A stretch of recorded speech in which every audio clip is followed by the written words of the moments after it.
রমজানের পূর্বে নির্বাচন ঘোষণা করায় শুধু রাজনৈতিক দল নয়, জনগণের দাবি এবং মানুষের আকাঙ্ক্ষা পূরণ হয়েছে বলে মন্তব্য করেছেন বিএনপির সিনিয়র যুগ্ম মহাসচিব রুহুল কবির রিজভী আহমেদ। উত্তরায় মাইলস্টোন স্কুলে বিমান বিধ্বস্তের ঘটনায় নিহত মাইলস্টোন স্কুলের অফিস সহকারী মাসুমা বেগমের পরিবারের সাথে সাক্ষাৎ শেষে তিনি এসব কথা বলেন। রিজভী আহমেদ বলেন, নির্বাচিত সরকার হলে দেশের স্বচ্ছতা এবং সব ধরনের ষড়যন্ত্র কমে যাবে। এ সময় এনসিপি নেতাদের 5ই আগস্ট কক্সবাজারে যাওয়ার বিষয়ে সমালোচনা করেন তিনি। আমরা বিএনপি সংগঠনের পক্ষ থেকে মাসুমা বেগমের ছেলে আবদুল্লাহর লেখাপড়া শেষ এবং চাকরি না পাওয়া পর্যন্ত তার দায়িত্ব নেন বিএনপির ভারপ্রাপ্ত চেয়ারম্যান তারেক রহমান।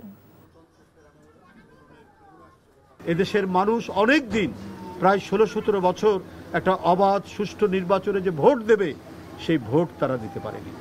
আজকে যাদের বয়স 30-32 বছর, তারাও ভোট দিতে পারেনি প্রায় 16 বছর।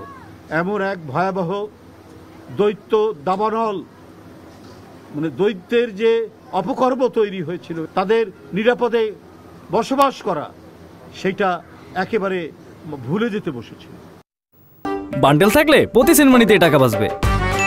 বিকাশ সেনমানি বান্ডেল কিনে জিতুন প্রতি লেনদেনে।